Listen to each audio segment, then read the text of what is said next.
sebagai anggota Muhammadiyah gitu. Untuk anggaran dasar Aisyah, ya, anggaran dasar Aisyah, ya, banyak hal-hal yang aslinya dari pemuda dari Muhammadiyah, pemuda Muhammadiyah dan Aisyah, hak dan kewajibannya itu sama, ya, sama saja. Dan keanggotaannya itu tadi setelah dibagi ke beberapa. Untuk intinya untuk Muhammadiyah ada 3 macam keanggotaan: anggota biasa, luar biasa, dan kehormatan. Untuk pemuda Muhammadiyah ada anggota biasa, anggota istimewa, luar biasa, dan anggota kehormatan. Kemudian untuk Aisyah itu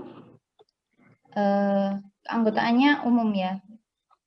Jadi saya belum menemukan tingkatan-tingkatan seperti yang ada pada anggota Muhammadiyah dan pemuda Muhammadiyah, begitu. Untuk hak-hak dan kewajibannya sama saja. Mungkin itu saja dari saya. Dan anggota Muhammadiyah, mohon maaf, anggota Muhammadiyah dapat diberhentikan keanggotaannya apabila tidak memenuhi atau melakukan hal-hal yang tidak sesuai dengan peraturan-peraturan yang ada di Muhammadiyah, gitu. Mungkin itu saja dari saya. Syukron. Yang selanjutnya akan disampaikan tentang keorganisasian dan kepemimpinan dalam Muhammadiyah. Tafadhal Ukhti. Syukron ya. Nastamir ila maudhu asalis, yakni keorganisasian dan kepemimpinan dalam Muhammadiyah. Wa ingin Ukhti Nur Komariah. Tafadhal.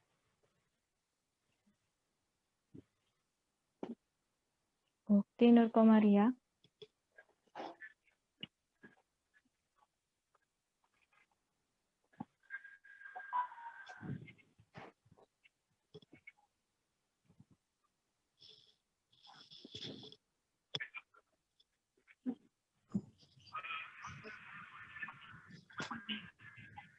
Orangnya ada enggak? Nur Komariah.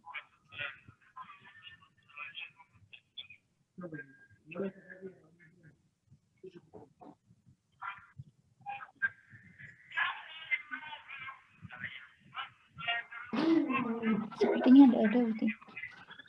Ya, nggak ada. Ya, sudah saya yang menjelaskan. Muhammadiyah didirikan oleh Kiai Haji Ahmad Dahlan pada 18 November 1912 di Yogyakarta.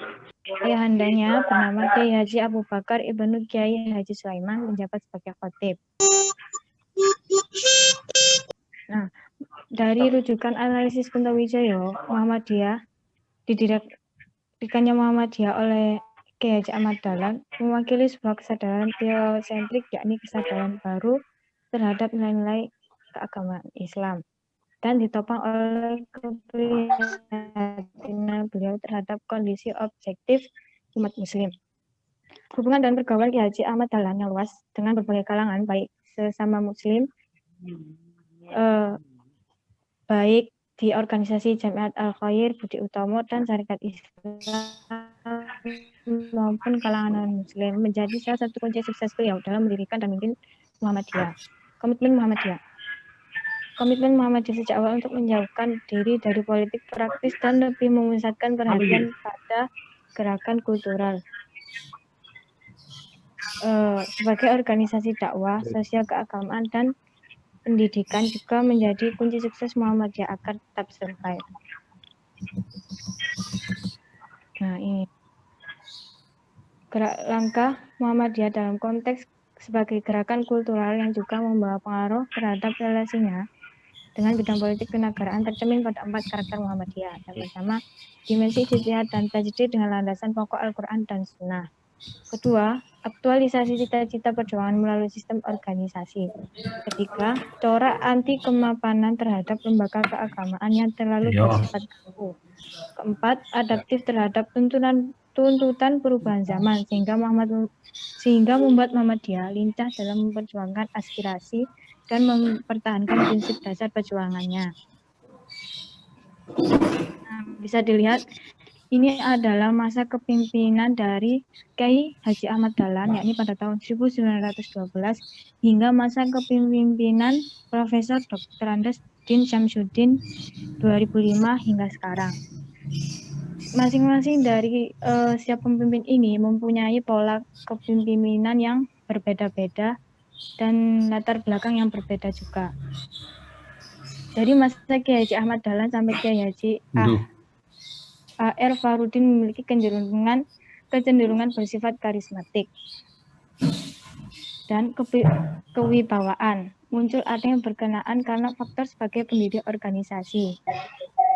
Lalu masa Kiai Haji Ahmad Azhar Bashir MA sampai masa Prof. Dr.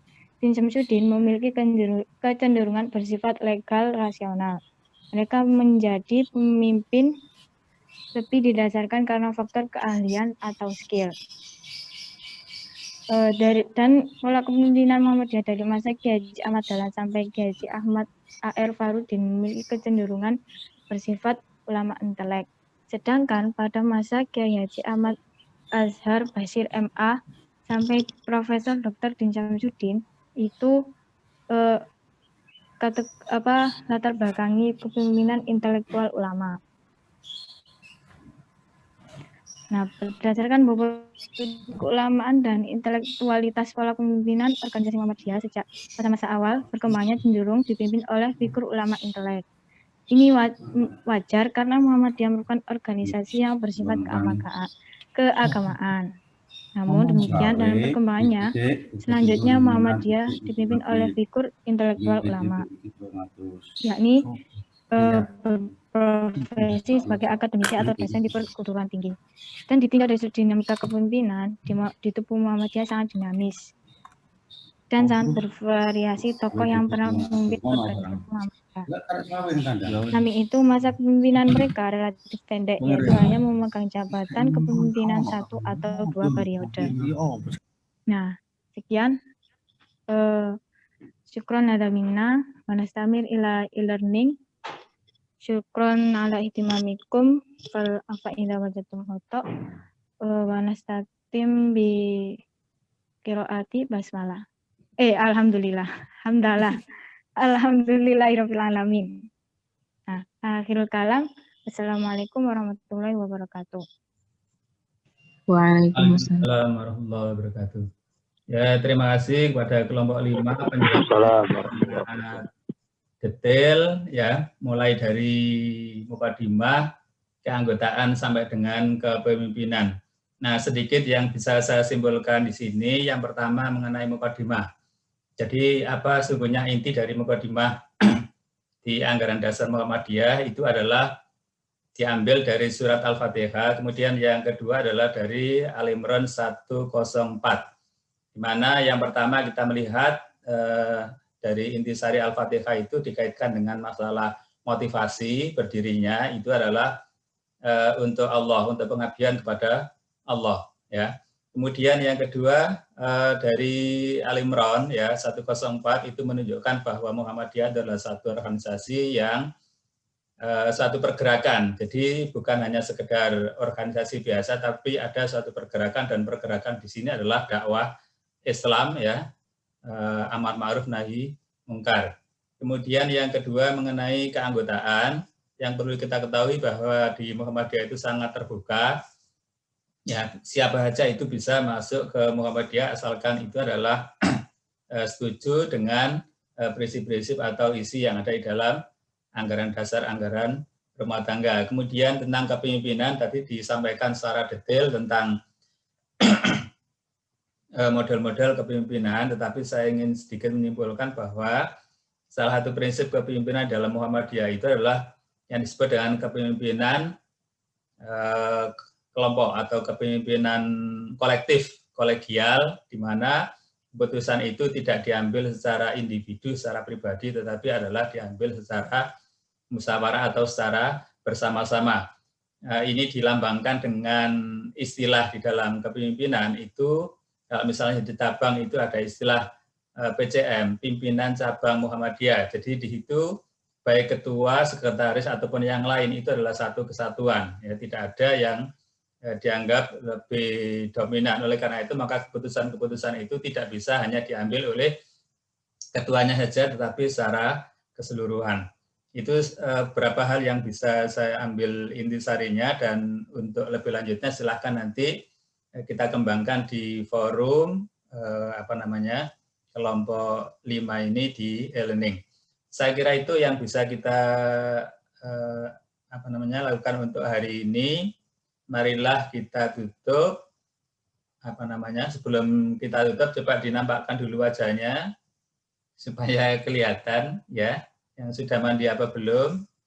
Faiz, Regina, Dzulfikar, Harnowo, Adam, Rila, Mahmud Arif, Adinda, ya, Rila. Ini ada dua halaman kelihatannya ini.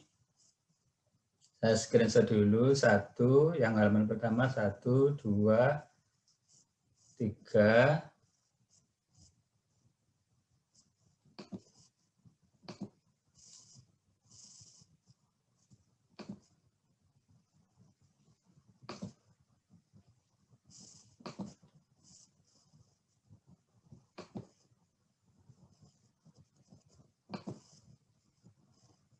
Kemudian untuk yang halaman kedua, saya screenshot dulu. 1, 2, 3. Baiklah sekalian, sekian pertemuan kita pada hari ini. Marilah kita tutup dengan baca hamdalah. Alhamdulillah. Ya, cukup sekian. Mohon maaf. Wabillahi taufiq wal hidayah. Wassalamualaikum warahmatullahi wabarakatuh. Waalaikumsalam warahmatullahi wabarakatuh.